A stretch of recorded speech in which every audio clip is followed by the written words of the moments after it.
ನಮಸ್ಕಾರ ಸ್ನೇಹಿತರೆ, ನನ್ನ ಇನ್ನೊಂದು ವಿಡಿಯೋಗೆ ನಿಮ್ಗೆಲ್ಲ ಸ್ವಾಗತ. ನನ್ನ ಹಿಂದೆ ಕಾಣಿಸ್ತಾ ಇರುವಂತ ಈ ರಸ್ತೆ ಒಂದು ಟೈಮಲ್ಲಿ ಉಡುಪಿ ದಕ್ಷಿಣ ಕನ್ನಡ ಜನರ ಒಂದು ದೊಡ್ಡ ಕನಸಾಗಿತ್ತು ಸ್ನೇಹಿತರೆ. ಆದ್ರೆ ಇವತ್ತು ಒಂದು ಬರೀ ಹಾಳು ಬಿದ್ದಿರುವಂತ ಒಂದು ಕಟ್ಟಡ ಉಳಿದಿದೆ. ಯಾವ ಪ್ಲೇಸ್ ಅಂತ ಯೋಚನೆ ಮಾಡ್ತಾ ಇದ್ದೀರಾ?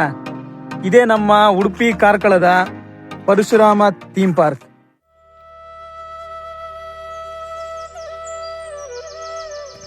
ಇದೇ ನಮ್ಮ ಪರಶುರಾಮ ಥೀಮ್ ಪಾರ್ಕ್ ಇವಾಗಿನ ಪರಿಸ್ಥಿತಿ. ಇವತ್ತು ಒಂದು ಹಾಳು ಬಿದ್ದಿರೋ ಒಂದು ಖಾಲಿ ಕಟ್ಟಡ ಉಳಿದಿದೆ. ಸೊ ವಿಡಿಯೋ ಸ್ಟಾರ್ಟ್ ಮಾಡೋದಕ್ಕಿಂತ ಮುಂಚೆ ಒಂದು ಮಾತು ಸ್ನೇಹಿತರೆ, ಏನಪ್ಪಾ ಅಂತಂದ್ರೆ ನಾನು ಫಸ್ಟ್ ವಿಡಿಯೋ ಅಪ್ಲೋಡ್ ಮಾಡೋದಕ್ಕೆ ನನಗೆ ತುಂಬಾ ಮುಜುಗರ ಆಗ್ತಾ ಇತ್ತು.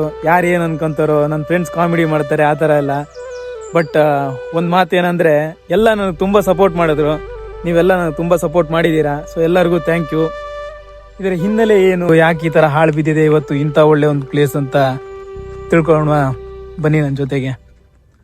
2023ರಲ್ಲಿ ಭರ್ಜರಿಯಾಗಿ ಈ ಒಂದು ಸುಂದರವಾದ ಕಲ್ಲಿನ ಬೆಟ್ಟದ ಮೇಲೆ ಸ್ಥಾಪನೆಗೊಂಡಂತಹ ಈ ಒಂದು ಪರಶುರಾಮನ ಮೂರ್ತಿ 15 ಟನ್ ತೂಕ ಹಾಗೂ 33 ಅಡಿ ಎತ್ತರವನ್ನು ಹೊಂದಿರುತ್ತೆ. ಅದೊಂದು ಭವ್ಯವಾದಂತಹ ಪ್ರತಿಮೆಯನ್ನು ಹೊರತುಪಡಿಸಿ ಈ ಒಂದು ಸ್ಥಳದಲ್ಲಿ ಭಜನಾ ಮಂದಿರ, ಆಡಿಯೋ ವಿಜುವಲ್ ರೂಮ್ಸ್, ಆಂಪಿ ಥಿಯೇಟರ್ ಹಾಗೂ ವಾಲ್ ಪೇಂಟಿಂಗ್ಗಳು ಮತ್ತು ಹೋಟೆಲ್ನ ಒಂದು ಪ್ರಾಜೆಕ್ಟನ್ನು ಹೊಂದಿದ್ದಂತಹ ಈ ಒಂದು ಸ್ಥಳ ಕರ್ನಾಟಕದ ಹೊಸ ಆಕರ್ಷಣೆಯೇ ಆಗಬೇಕಿತ್ತು. ಆದರೆ ದುರ್ಭಾಗ್ಯವಶಾತ್ ಕಾಲಕ್ರಮೇಣ ಶಿಲ್ಪಿಯ ಮೇಲೆ ಮೋಸದ ಆರೋಪಗಳು ಬಂದವು.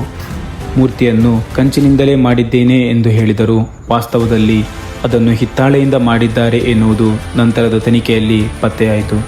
ಅದಕ್ಕೆ ಸಂಬಂಧಿಸಿದಂತೆ ದೊಡ್ಡ ವಿವಾದ, ಕಾನೂನು ಪ್ರಕರಣಗಳು, ರಾಜಕೀಯ ಆರೋಪ ಪ್ರತ್ಯಾರೋಪಗಳು ಎಲ್ಲವೂ ನಡೆಯಿತು. ಇಂದು ಈ ಪಾರ್ಕ್ ಸ್ಥಗಿತವಾಗಿದೆ. ಮೂರ್ತಿಯ ಮೇಲಿನ ಭಾಗ ಕಾಣೆಯಾಗಿದ್ದು ಕೇವಲ ಕೆಳಭಾಗ ಮಾತ್ರ ಉಳಿದಿದೆ. ಅದೆಷ್ಟೋ ಜನರಿಗೆ ಉದ್ಯೋಗಾವಕಾಶವನ್ನು ಕಲ್ಪಿಸಿಕೊಡಬೇಕಾದಂತಹ ಕಟ್ಟಡಗಳು ಇಂದು ಬಿಕೋ ಎದ್ದಿವೆ. ಜನರು ಭೇಟಿ ಕೊಡುವಂತಹ ಜಾಗವಲ್ಲದೆ ಇದು ಒಂದು ರಾಜಕೀಯ ವಿವಾದದ ಬಲಿಯಾಗಿದೆ ಎಂಬ ಭಾವನೆ ಇಲ್ಲಿನ ಜನರಲ್ಲಿದೆ. ಇದು ಒಂದು ಕನಸಿನ ಯೋಜನೆ, ನಮ್ಮ ಊರಿನ ಹೆಮ್ಮೆಯಾಗಬೇಕಿತ್ತು. ಆದರೆ ಈಗ ಸ್ಥಗಿತವಾಗಿರುವುದು ನಿಜಕ್ಕೂ ನೋವನ್ನುಂಟು ಮಾಡುತ್ತದೆ. ಮತ್ತೆ ಪುನಃ ಸ್ಥಾಪನೆ ಆಗಲಿ ಎನ್ನುವುದೇ ಇಲ್ಲಿನ ಸ್ಥಳೀಯರ ಅಭಿಪ್ರಾಯ. ಸ್ನೇಹಿತರೆ, ನೋಡಿದ್ರಲ್ಲ ಇಲ್ಲಿ ಏನೇನಿತ್ತು ಅಂತ ನಾನು ತೋರಿಸಿದ್ದೀನಿ ನನಗೆ ಗೊತ್ತಿದ್ದಷ್ಟು. ಇದೇ ನಮ್ಮ ಥೀಮ್ ಪಾರ್ಕ್ ನ ವಿಡಿಯೋ. ಅದೆಷ್ಟೋ ಜನರ ಒಂದು ಕನಸಾಗಿದ್ದಂತ ಈ ಒಂದು ಥೀಮ್ ಪಾರ್ಕ್ ಇವತ್ತು ನನಗೆ, ನಿಮಗೆ ಎಲ್ಲರಿಗೂ ಒಂದು ಎಚ್ಚರಿಕೆ ಪಾಠ ಉಳಿದಿದೆ ಅಂದ್ರೂ ತಪ್ಪಾಗಲ್ಲ. ಸೊ ಇಂಥ ಯೋಜನೆಗಳು ಭವಿಷ್ಯದಲ್ಲಿ ಉತ್ತಮವಾಗಿ ನಿರ್ವಹಿಸಿದ್ರೆ ಮಾತ್ರ ಜನರ ನಂಬಿಕೆ ಉಳಿಯೋದಕ್ಕೆ ಸಾಧ್ಯ ಸ್ನೇಹಿತರೆ.